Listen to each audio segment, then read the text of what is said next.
So there I was sitting there, and someone I knew looked me straight in the eyes and said, based on what you're going to eat, you're going to die.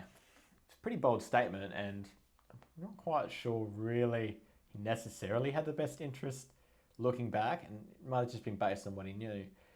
But basically, what I'm trying to get at is I want to share with you today what I eat as an athlete and how you can benefit from implementing this.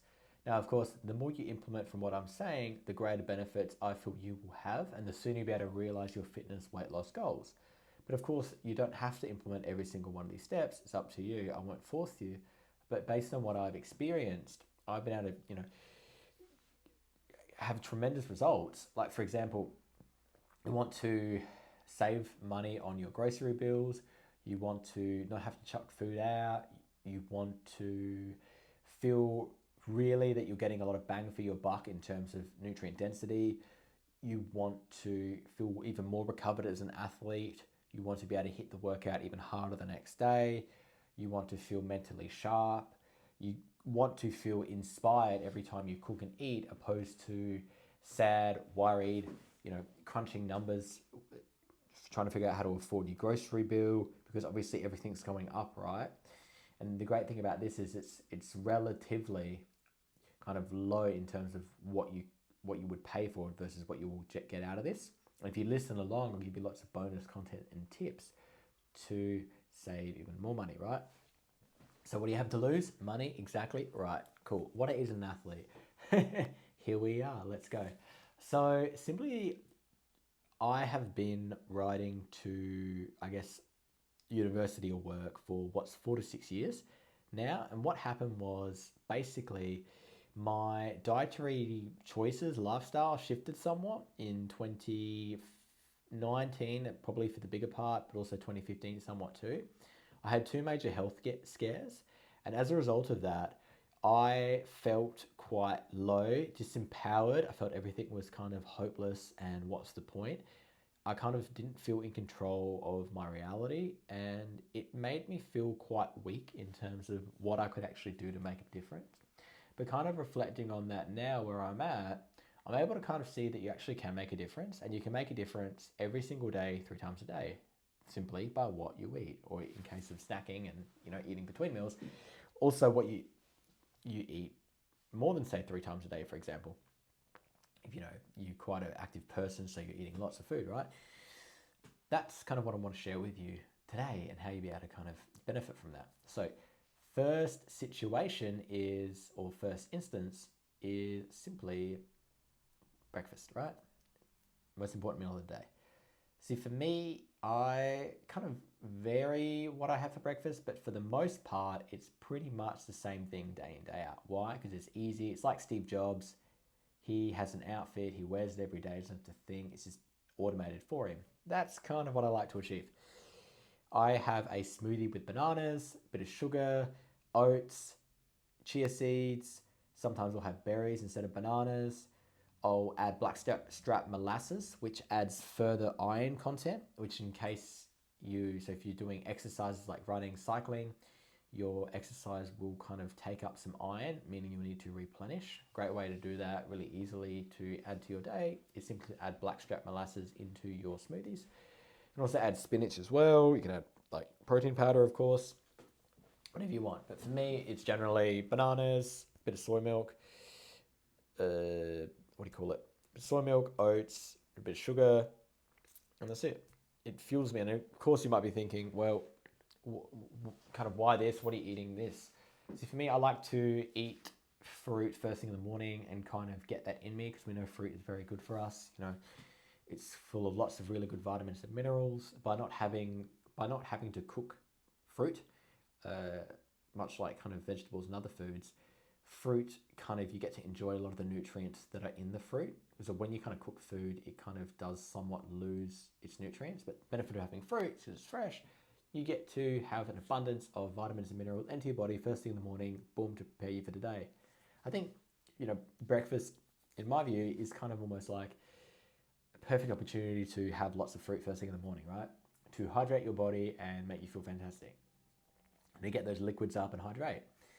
So that's what I would have. I like to have smoothies Another thing I like to do is I really like Heinz baked beans.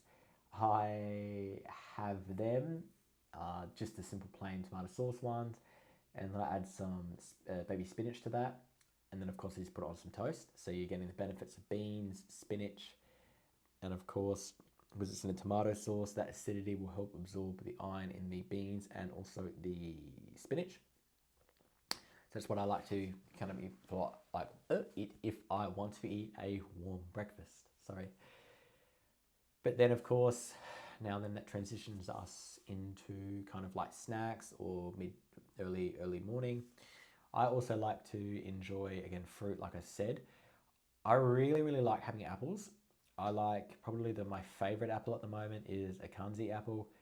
I got some the other day from a local farmer's market and they were just so juicy, sweet, and they were just amazing. And they were so huge as well. And just so it was so cheap. So it just really felt like I was eating profits. I don't know. It's pretty cool. And then I also like muesli bars. I kind of just check to make sure there's no milk products in these because then it kind of wouldn't make it vegan. And I just, I really like muesli bars. It's like oats. Oats, keep you, quite full of fiber. They're quite slow releasing energy, so on and so forth. It's kind of really makes you feel good. Really easy to eat as well. Just carry it with you, right? So there's that. Another things I like snacking on is always have hummus in the fridge.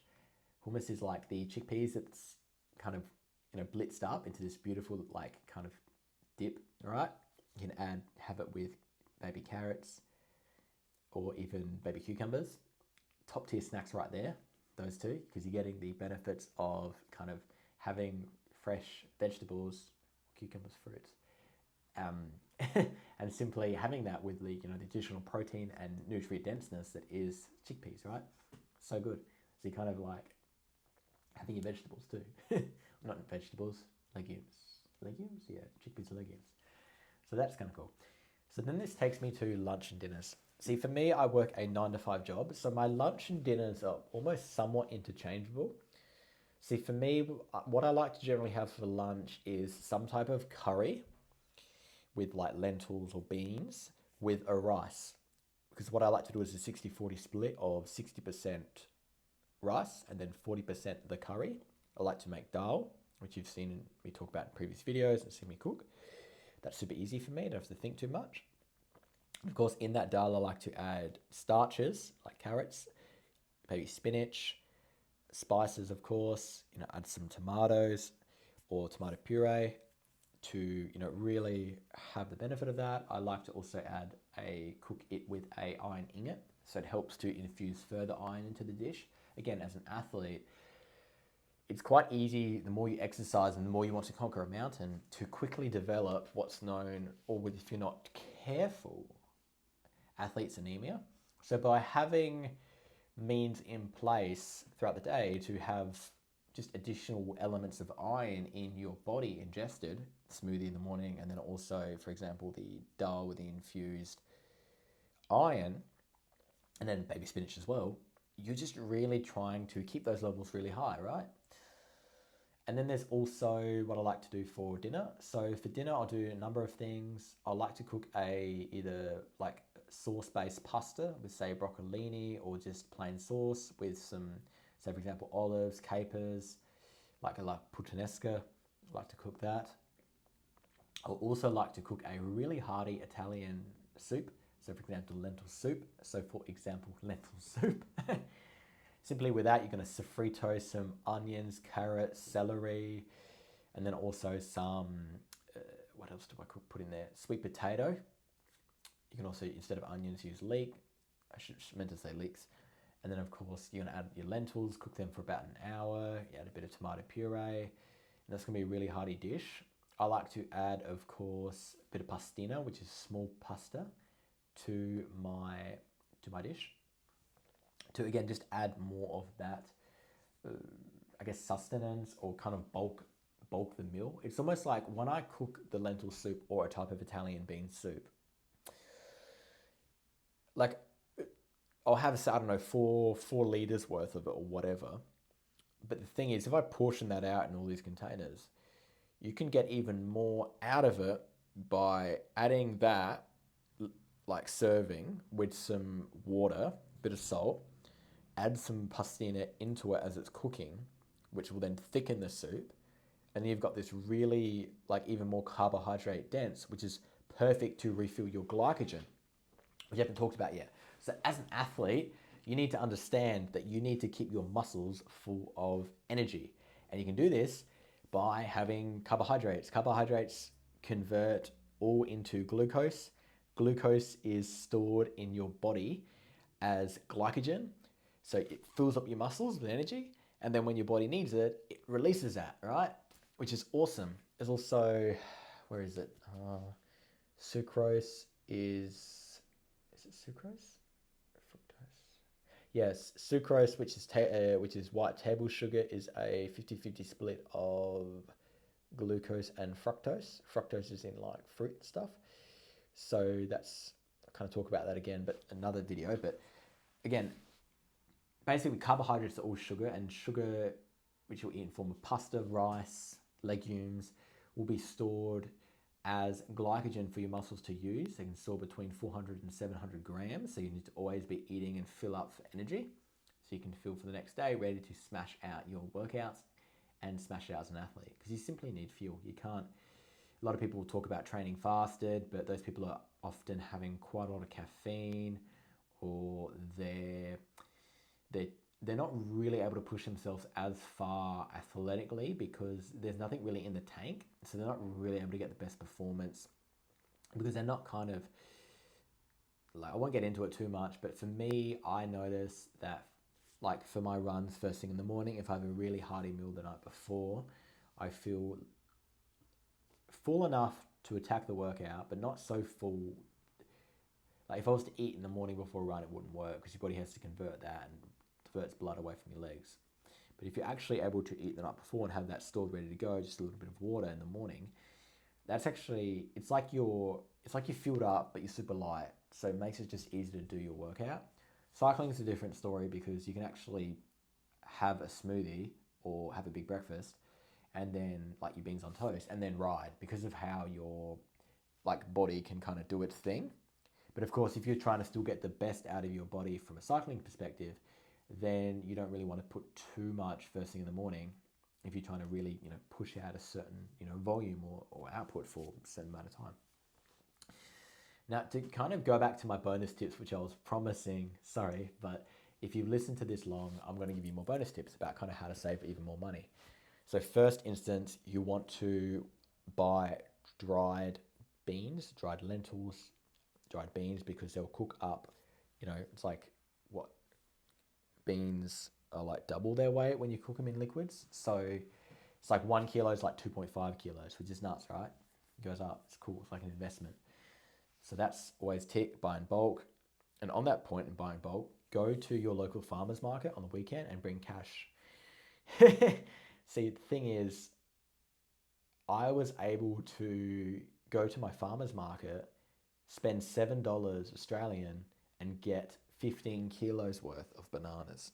Now, you might be thinking, Sal, you're an idiot. Why would you get 15 kilos of bananas? There's only so much bananas you can eat. True, I agree. But the thing is,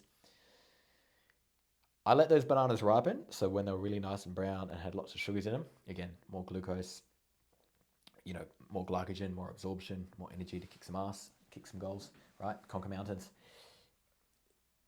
When that happened, I simply peeled all the bananas, broke them in half, put them in a Ziploc bag, put them in the freezer.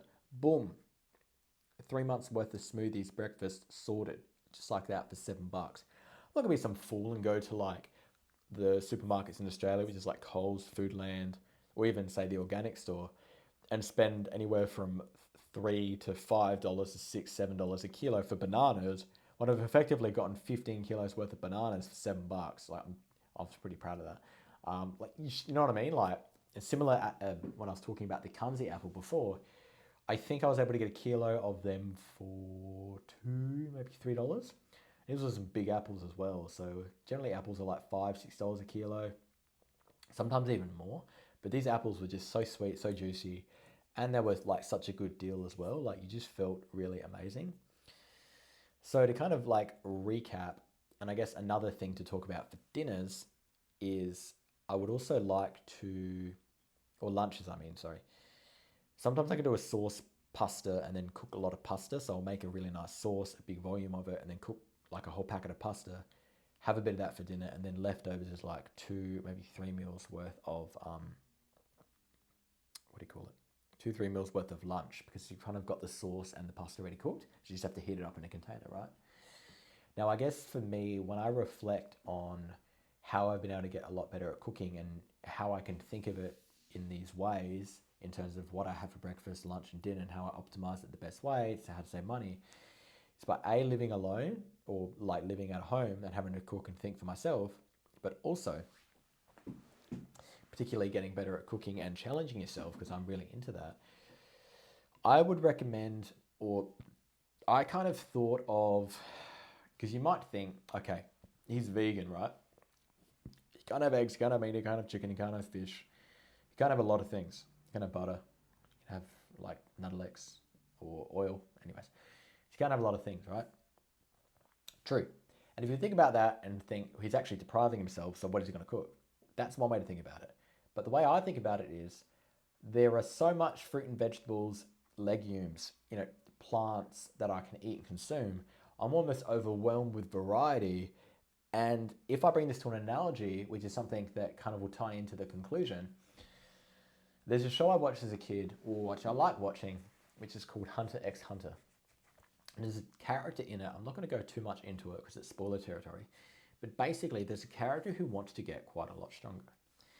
And he realizes that, or he comes to learn that by putting certain self-conditions on himself or restrictions, he's able to amplify his power by tenfold or a ridiculous amount because of those promises that he makes to himself. So similar for me, I feel by not cooking with like meats or by cooking vegan, I'm really challenging myself to think, okay, well, what if I do this with eggplant, or I can turn cashews into ricotta, like parmesan cheese. I can do like I can do so many crazy things with plants. It's just and vegetables. It's amazing because I've kind of like conditioned myself to only think about those, and by kind of being in the zone of that, I'm really challenging myself to get the most out of fruit and vegetables, which again, if you're kind of like a person that does a grocery shop, gets lots of stuff, ends up chucking it out because he doesn't know what to cook with it, by me only having fruits, vegetables, beans, and legumes, like onions, garlic, and stuff, I'm like basically eating everything I buy because I'm able to do something with it. Like, for example, the other day, I had eggplants that I had to cook basically that night, otherwise they would have gone off. So what I did was a eggplant pasta where I chopped it up finely, salt, pepper, oil, marinate, kind of mixed that through, put that in the oven, let that kind of, cook beautifully, like just like char nicely, develop a sauce, have that sauce do its thing, then add the eggplant to that, have the pasta, cook that al dente, add it to there, add it all together. I think maybe I added a bit of pasta water, and you got just beautiful sauce coming through. And I've just simply cooked an eggplant that has lots of flavor and nutrient density that I otherwise might not have, or might have thought, well, what am I going to just do with one eggplant? Like, you know what I mean? So that's kind of like the beauty of like what I do and kind of what I am challenging you to think about in terms of like how by what I eat as a plant-based vegan athlete, whatever you want to call it, I'm able to save lots of money, lots of time, think quite creatively about what to eat, and kind of I always feel like I impress myself, or I'm able to really just conquer the mountain and then conquer life because I'm fueling myself and really fueling my body with lots of like nutrients that like every single meal of the day to really optimize and really feel inspired and empowered to do stuff, opposed to feeling quite fearful when I had like those two health scares, right? And to get my levels, my bloods, and everything to as good as it can be. And again, what I'm mentioning with being an athlete, to be on top of as well your iron, because athlete's anemia is a real thing, and it can kind of be the difference why you're not getting to the next level athletically if you're quite low on iron as well, because your blood can't circulate properly. But basically, through what I eat as an athlete by sharing today, I'm showing you how I conquer mountains and conquer life day in, day out, and fuel myself to do so. Thank you.